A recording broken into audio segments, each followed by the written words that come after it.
하나님의 말씀은 레위기 15장입니다. 레위기 15장 31절부터 33절 말씀입니다. 레위기 15장 31절부터 33절 우리 함께 한 목소리로 읽겠습니다.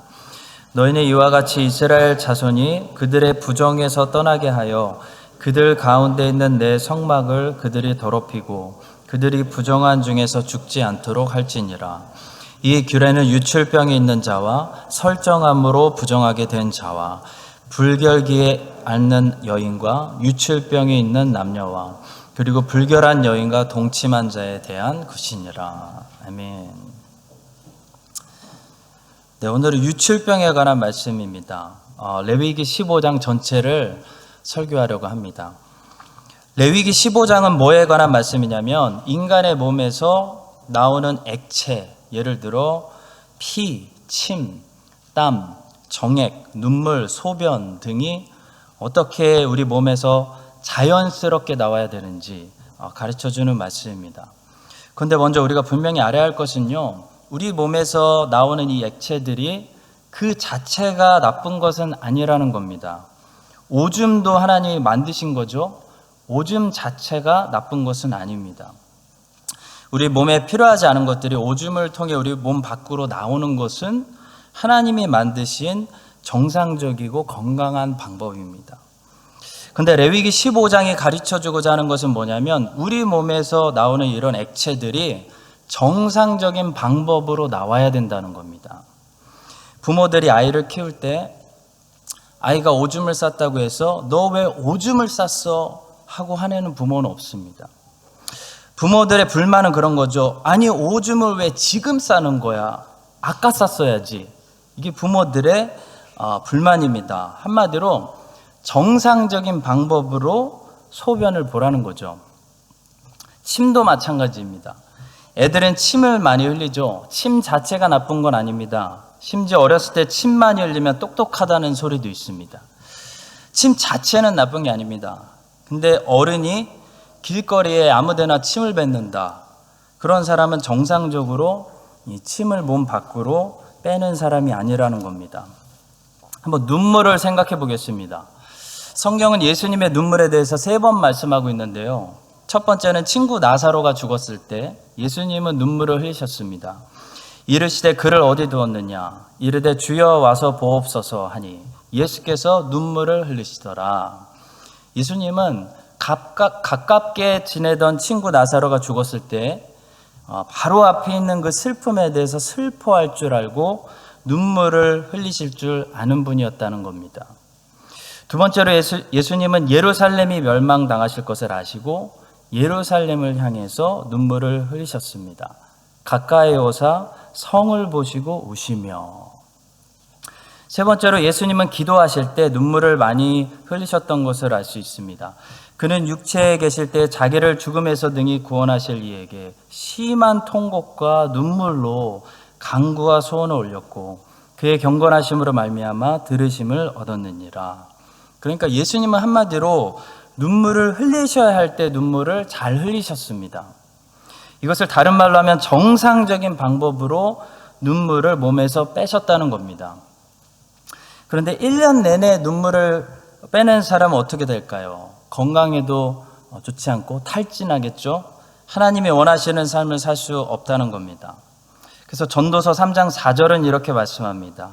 울 때가 있고 웃을 때가 있으며 슬퍼할 때가 있고 춤출 때가 있다.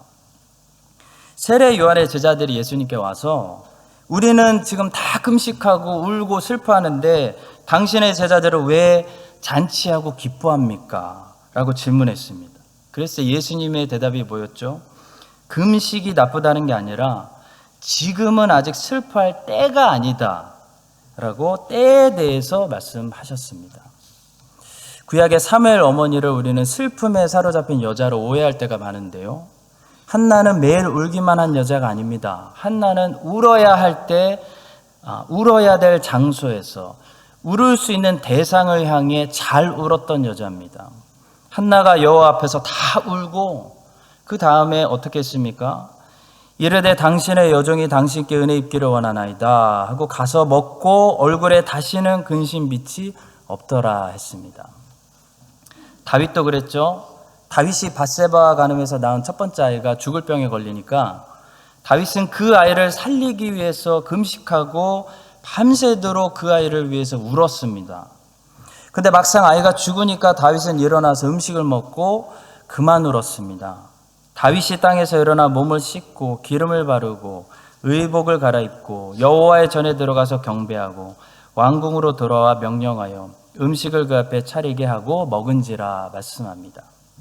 성도 여러분, 항상 눈물을 몸 밖으로 빼는 사람은 크리스찬이 아니라 우울증 환자입니다.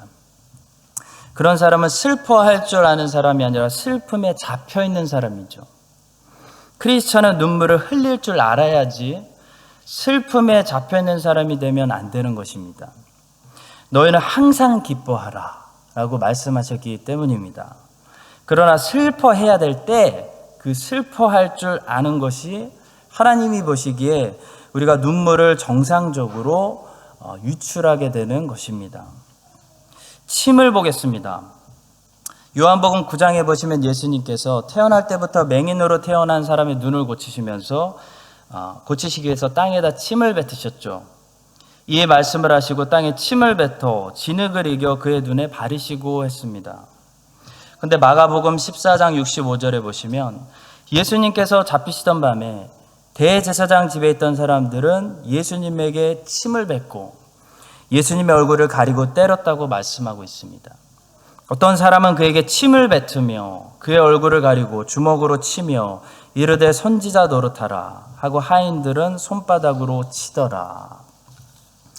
우린 예수님처럼 아픈 사람들을 고치는데 우리의 침을 사용할 수는 없지만 적어도 사람들에게 침을 뱉거나 입에 침이 마르도록 다른 사람들을 욕하는데 우리의 침을 사용하면 안 된다는 겁니다. 또 우리 몸에서 몸 밖으로 흘러나오는 액체 중에 땀이 있습니다. 예수님께서는 땀을 어떻게 몸 밖으로 유출하셨을까요? 예수님은 기도하는 일로 땀을 빼셨습니다. 누가복음 22장 44절 예수께서 힘쓰고 애써 더욱 간절히 기도하시니 땀이 땅에 떨어지는 핏방울 같이 되더라. 또 아담과 하와가 죄를 짓고 에덴 동산에서 쫓겨날 때 하나님께서 땅을 저주하시면서 아담에게 주신 벌이 있죠. 이전까지는 땀 흘리지 않아도 땅이 저절로 사람에게 먹을 것을 줬는데 이제부터는 사람이 땀을 흘려야 땅에서 먹을 것을 얻을 수 있다고 말씀하셨습니다. 창세기 3장 19절 내가 흙으로 돌아갈 때까지 얼굴에 땀을 흘려야 먹을 것을 먹으리니 내가 그것에서 취함을 입었음이라. 너는 흙이니 흙으로 돌아갈 것이니라 하시니라. 우리는 그래서 쉽게 돈 벌 생각하지 말고 열심히 노동하는 일에도 우리의 땀을 흘려야 됩니다. 자, 그러나 먹고 사는 일에만 우리의 땀을 다 쏟으면 안 됩니다. 먹고 살기 위해 노동하는 일에 우리의 모든 땀을 다 쏟아버리면 안 됩니다. 우리는 주님처럼 기도하는 일에도 우리의 땀을 쏟을 것을 남겨놔야 됩니다. 그것이 하나님 보시기에 우리가 땀을 정상적인 방법으로 유출하는 방법입니다. 이렇게 레위기 15장은 우리 몸에서 나오는 이런 여러 가지 액체들을 우리가 잘못된 방법으로 혹시 유출할 때 그것이 우리를 부정하게 만들고 하나님이 기뻐하시는 방법으로 유출할 때 그것이 우리를 정하게 만든다는 중요한 영적인 비밀을 가르쳐주고 있는 말씀입니다. 레위기 15장은 크게 네 부분으로 나눌 수 있습니다. 첫 번째는 남자들의 비정상적인 유출, 두 번째는 남자의 정상적인 유출, 세 번째는 여자의 정상적인 유출, 네 번째는 여자의 비정상적인 유출. 이렇게 네 가지 경우에 대해서 하나님께서 하신 말씀을 통해 우리는 아주 중요한 네 가지 교훈을 얻게 됩니다. 첫 번째로 남자 몸에서 액체가 비정상적으로 나가는 경우, 곧 1절에서 15절까지의 내용인데요. 이 내용을 통해 우리는 간음죄를 지을 경우에 그 결과가 얼마나 무섭고 심각한지를 배우게 됩니다. 레위기 15장 3절에서 이 몸으로 번역된 단어는 사실 히브리어 원어에서 생식기를 가리키는 단어입니다. 그래서 여기서 말하는 남자의 비정상적인 유출은 남자의 정액에 대해서 특별히 말하고 있는 본문이라고 볼 수 있습니다. 남자의 몸에서 정액이 하나님이 보시기에 부자연스럽게 나가는 것, 이것을 다른 말로 하면 성경은 간음이라고 합니다. 근데 3절부터 15절에서 반복해서 강조하고 있는 것이 있는데요. 바로 심각한 전염성입니다. 예를 들어 이 남자가 만지는 모든 물건은 부정하게 되는데요. 이 남자와 직접 접촉을 하지 않아도 그 남자 때문에 부정해진 물건에 접촉하는 사람들도 같이 부정해진다는 겁니다. 자, 여기서 말하는 부정이란 꼭 의학적인 깨끗함과 더러움을 이야기하고 있는 것은 아닙니다. 그러니까 부정한 사람이 꼭 에이즈 같은 성적인 병에 걸린 사람을 나타내는 것이 지금 아니라는 겁니다. 건강할 수도 있습니다. 레위기에서 말하는 정함과 또 부정함은 하나님이 보시기에 하나님 앞에 나올 수 있고 없고의 기준을 판단하는 거룩한 상태 혹은 거룩하지 못한 상태를 지금 말하는 것입니다. 근데 놀라운 것은 이 간음한 남자를 전혀 알지도 못하고 직접 만난 적도 없는 어떤 사람이어도 이 남자가 만졌던 물건하고만 접촉을 해도 그 물건과 접촉하는 또 다른 사람은 부정해진다는 겁니다. 자, 이것은 간음죄의 심각한 전염성에 대해서 말씀하고 있는 것입니다. 예를 들어 다윗의 아들 암논이 다윗의 딸 다말을 간음했습니다. 부자연스럽게 암논의 몸에서 정액이 나왔기 때문에 그것 때문에 다말은 부정해졌습니다. 자, 그런데 다말만 부정해지고 끝난 것이 아니라 또 어떤 다른 남자가 만약 다말하고 잠자리를 같이 하게 되면 그 남자도 부정해진다는 겁니다. 예수님께서는 이 진리를 마태복음 5장 32절에서 이렇게 말씀하셨습니다. 나는 너에게 이르노니 누구든지 음행한 이유 없이 아내를 버리면 이는 그로 간음하게 하며 또 누구든지 버림받은 여자에게 장가드는 자도 간음함이라 말씀합니다. 성도 여러분, 그러니까 다윗의 아들 암논이 다말에게 했던 것처럼 남자로부터 시작되는 이 간음죄가요, 얼마나 많은 사람들에게까지 상처를 줄 수 있는지, 간음이 하나님 보시기에 얼마나 심각한 범죄인지를 우리는 배우게 되는 겁니다. 세상의 미디어는 끊임없이 젊은 남자들을 향해서 간음하라고 유혹합니다. 근데 남자들이 하나님 보시기에 이런 비정상적인 방법, 그러니까 간음으로 어떤 여자에게 죄를 범해버리면 그 죄가 많은 사람들의 인생을 망가뜨릴 수 있다는 무서운 사실을 우리가 기억해야 됩니다. 요즘은 여자들도 혼전 성관계를 자연스러운 것으로 생각하는 그런 세상에 우리가 살고 있습니다.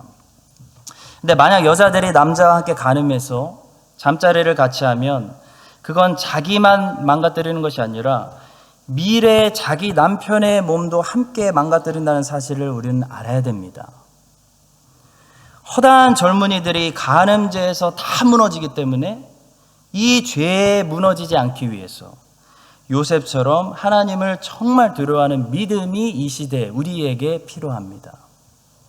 레위기 15장을 보시면 남자나 여자가 정상적인 방법으로 몸에서 액체를 흘리면 그 사람들은 그냥 물로만 씻으면 된다라고 말씀하고 있습니다. 그러나 남자나 여자가 비정상적인 방법으로 몸에서 액체를 흘리면 그 사람들은 반드시 피 흘리는 제사를 드려야 된다라고 말씀하고 있습니다. 이것은 간음죄가 심각한 죄지만 예수 그리스도의 흘리신 보혈의 피로 용서받을 수 있는 죄라는 사실을 말씀해주고 있기도 합니다. 고린도전서에 보시면 사도 바울은 간음죄를 다른 모든 죄들보다 더 우리에게 손해를 끼치는 죄라고 설명한 적이 있습니다. 간음죄가요, 하나님 앞에서는 다른 죄들보다 특별히 심각한 것은 아니죠. 하나님 앞에는 모든 죄가 심각합니다. 그러나 간음죄가 우리에게 손해를 입히는, 엄청난 손해를 입히는, 특별히 손해를 입히는 죄라고 사도 바울이 말한 적이 있다는 겁니다. 왜냐하면 간음죄는요, 우리 몸에 죄를 짓는 죄이기 때문에 오랫동안 그 몸의 데미지가, 흔적을 남기는 죄이기 때문입니다.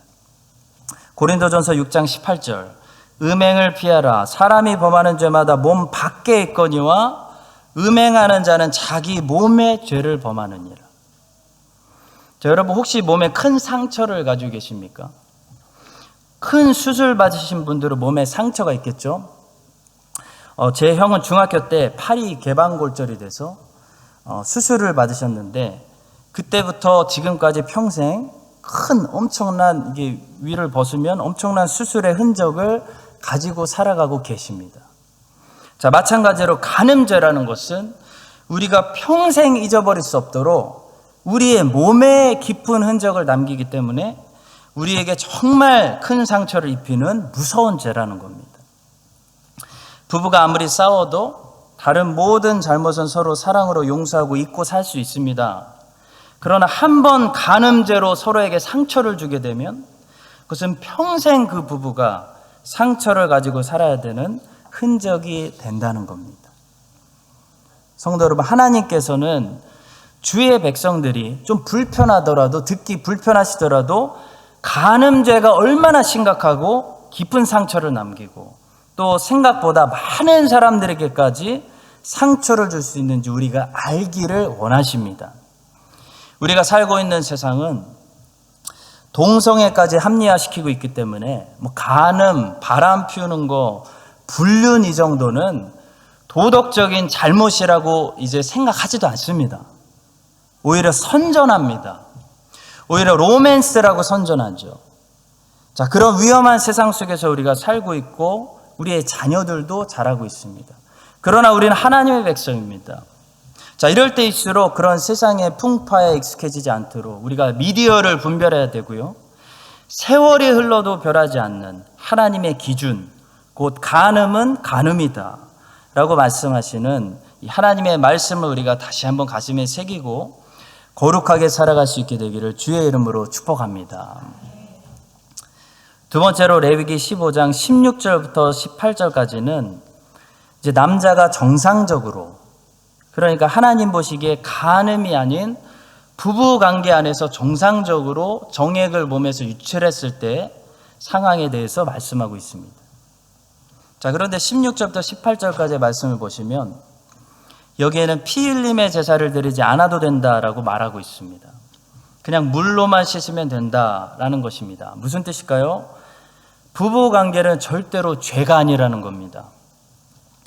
성관계라는 것이 굉장히 많이 왜곡되어 있기 때문에 어떤 사람들은 성관계 자체를 피하려고 하고 부정적인 것으로 또 죄책감을 느끼기도 하고 부정적인 것으로 생각하는 사람들이 많이 있는데요.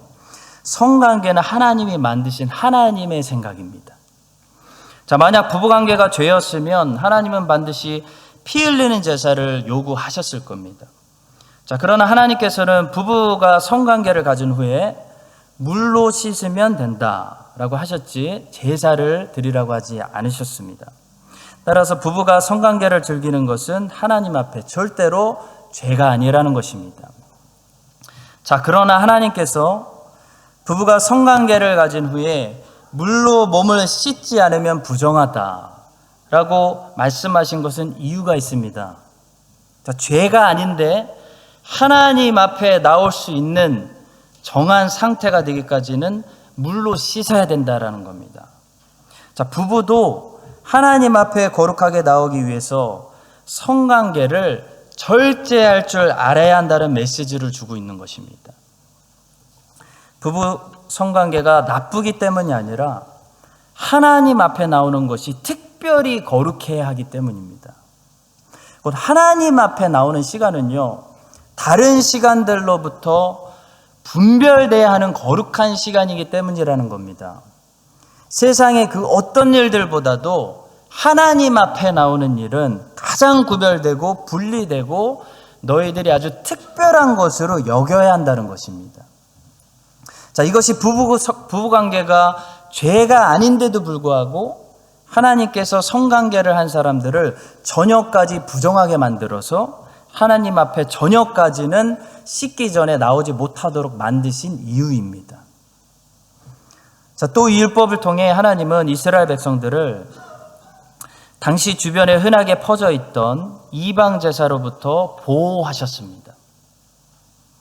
자, 이스라엘에게 이 율법의 말씀을 주실 때만 해도 당시 주변에 퍼져 있었던 흔한 우상 숭배 제사 의식은 항상 성관계를 가지고 있었습니다. 바알 가셀에게 예배를 드리면서 그 예배 의식 중에는 꼭 성관계가 있었다는 겁니다. 자, 그런데 이스라엘 백성들은 일단 성관계를 하게 되면 부부일지라도 하나님 앞에 저녁까지 돼서 하나님 앞에 제사를 드리지 못했습니다. 그러니까 그날이 하나님께 제사 드리는 날이면은 부부끼리도 성관계를 절제해야 됐다는 겁니다. 자, 그렇게 함으로써 이스라엘 백성들의 머릿속에 자동적으로 무엇이 교육되어지는 거냐면 제사를 드릴 때 신전에서 이방 사람들처럼 성관계한다는 것은 감히 상상도 못할 일이다 라는 것이 교육되어지는 겁니다. 생각해 보십시오. 부부가 집에서 합법적으로 성관계를 해도 하나님이 계신 성전 근처에 그 날은 나오지 말라고 말씀하셨는데 누가 감히 이스라엘 사람들 중에 성전 안에서 예배를 드리면서 성관계를 하는 것을 상상할 수 있겠습니까? 그런데도 불구하고 엘리의 두 아들 홈리와 비나스는 하나님이 계신 성막에서 부부 성관계도 아니고요, 간음으로 성전에서 수종드는 여인들과 간음죄를 했다고 말씀함으로써 당시 사사시대 때 이스라엘의 제사가 얼마나 이방신들의 제사처럼 부패해버렸는지를 우리에게 성경이 고발하고 있는 것입니다. 성도 여러분, 남자의 몸에서 정상적으로 정액이 나오는 길은 딱 하나, 결혼을 통한 부부 성관계밖에 없습니다. 이것은 간음이 아니고 죄가 아닙니다. 그래서 피 흘림의 제사가 별로 없는 일입니다. 만약 조금이라도 죄였다면 하나님은 반드시 피 흘림을 요구하십니다. 자, 그러나 그것마저도 하나님께서는 저녁까지 부정하게 분리하셨습니다. 함부로 내 앞에는 나오지 말라는 겁니다. 물로 몸을 온전히 씻으라고 말씀하는 겁니다. 내 앞에 나오려면 미리 준비하라는 겁니다. 그것은 우리에게 하나님께 우리가 나아가는 것이 얼마나 더 준비되어져야 되고 구별되어져야 하는 일인지를 가르쳐 주는 겁니다.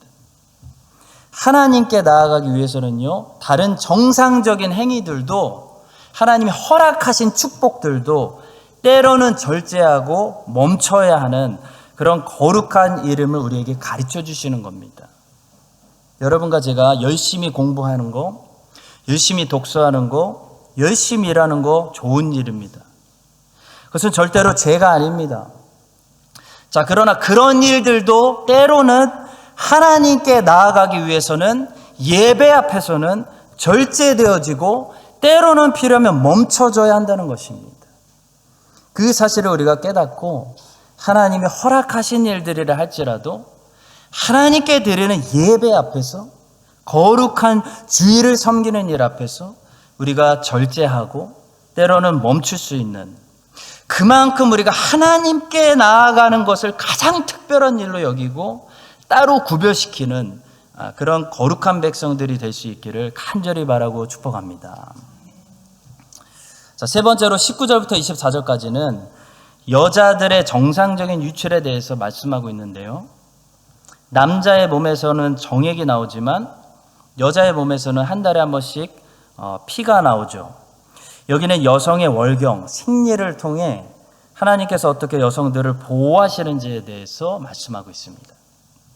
자, 말씀을 보면 여자가 생리를 하면 하나님은 일단 무조건 생리를 하는 이스라엘 여자들을 일주일 동안 부정하다 여기십니다.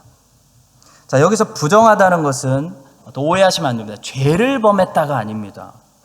하나님 앞에 나올 수 있는 온전한 상태가 아니다라는 겁니다.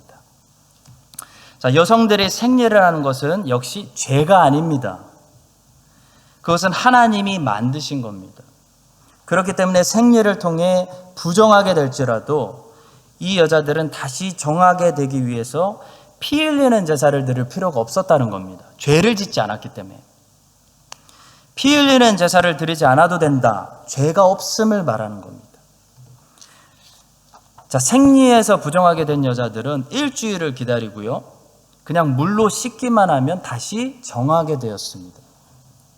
자, 그런데 여러분, 우리가 하나님의 어떤 은혜를 발견하게 되냐면, 하나님은 이 생리하는 여자들을 일주일 동안 부정하게 만드심으로 하나님이 만드신 겁니다. 그들을 외면하시고 버리신 것이 아니라 이 율법을 통해서 이스라엘의 처녀들을 보호하시고 이스라엘의 총각들을 보호하셨다는 것을 알 수 있습니다. 자, 누가 만약 생리를 하고 있는 여자와 접촉을 하게 되면 그 남자는 무조건 부정해집니다. 자, 그런데 이스라엘의 모든 남자들은 자주 무엇을 해야 되죠? 하나님 앞에 나가서 제사를 드려야 됩니다. 자, 그런데 하나님 앞에 나와 제사를 드리려면 어떤 상태로 나와야 됩니까?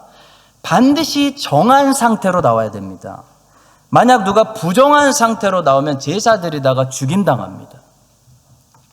그런데 이스라엘 처녀들이 자기가 생리 중이라고 말하고 다녔을까요?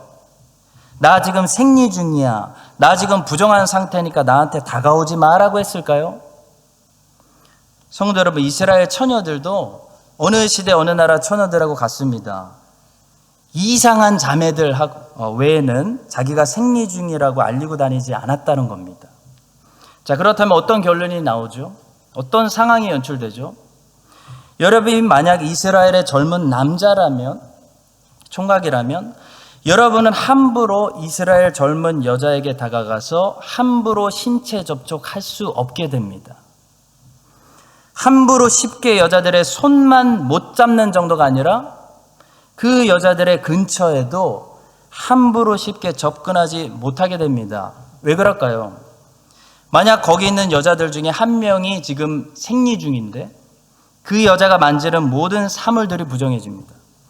그리고 그 사실을 모르고 여러분이 그 사물을 만져버리면 여러분이 부정해집니다. 근데 문제는 여러분이 부정해졌다는 사실을 깨닫지 못할 수도 있습니다. 그렇게 부정한 상태로 여러분이 만약 하나님께 제사 드리려고 하나님의 성막에 들어가면 죽을 수도 있다는 겁니다. 자연스럽게 이스라엘 남자들에게는 어떤 도덕 의식이 생기는 겁니까? 내 아내가 아닌, 결혼해서 내 아내가 된 내 아내가 아닌 다른 여자를 함부로 만지거나 가까이 가는 것을 조심스럽게 여기게 된다는 겁니다. 저는 여기 아주 중요한 메시지가 있다고 생각합니다. 형제 여러분들, 여자들을 멀리하세요. 크리스찬 남자는요, 자기 아내, 자기 어머니, 자기 딸, 자기 누이 빼고 모든 여자들을 미워하라는 게 아닙니다. 몸을 멀리해야 된다는 겁니다. 거리를 두세요. 가까이 앉지 마세요. 절대로 피부를 접촉하지 마세요. 가까이 몸이 닿으면 거기서 유혹이 확 들어옵니다. 함부로 쉽게 자매님들의 몸에 손대지 말라는 겁니다. 이건 제 생각이 아니고 하나님의 생각입니다. 오늘날처럼 사회가 개방돼서 여성들이 노출하고 피부를 접촉하고 하는 그런 위험한 세상 속에서 우리는 하나님의 백성입니다. 하나님의 말씀대로 남자들이 자기 여자가 아닌 여자들을 조심하고 멀리하는, 그래서 여성들을 보호하는 그런 하나님의 백성들로 우리가 살아갈 수 있게 되기를 주의 이름으로 축원합니다. 마지막으로 25절부터 30절까지는 짧게 여자가 정상적이지 않은 방법으로 유출할 때 역시 마찬가지로 피의 제사를 드려야만 한다는 것을 말씀하고 있습니다. 신약 성경의 혈루증 여인이 바로 이 율법이 해당하는 그런 여자죠. 그 여자는 12년 동안 피를 멈추지 않고 유출했기 때문에 하나님 보시기에 부정한 여인이었습니다. 따라서 이 여인에게는 피 흘림의 제사가 꼭 필요했다는 겁니다. 혈루증 여인이 하나님께 나아가려면 피 흘림의 제사가 필요합니다. 피 흘림의 제사만이 이 여인을 다시 정하게 만듭니다. 하나님께 나올 수 있게 만듭니다. 그런데 그 여자는 그 사실을 몰랐습니다. 그래서 그 여자는 의원들을 찾아다니면서 다른 방법들을 통해서 자신의 상태를 고쳐보려고 했습니다. 근데 아무 소용이 없었다고 말합니다. 마가복음 5장 25절과 26절입니다. 12해를 혈루증으로 알아온 한 여자가 있어 많은 의사에게 많은 괴로움을 받았고 가진 것도 다 허비하였으되 아무 효험이 없고 도리어 더 중하여졌던 자예. 사랑하는 성도 여러분, 비정상적으로 우리 몸에서 나오는 액체를 유출하는 이런 유출병을 가진 우리들을 거룩하신 하나님 앞에 정한 사람으로 다시 설 수 있게 만들어주는 유일한 근거는 예수 그리스도의 보혈입니다.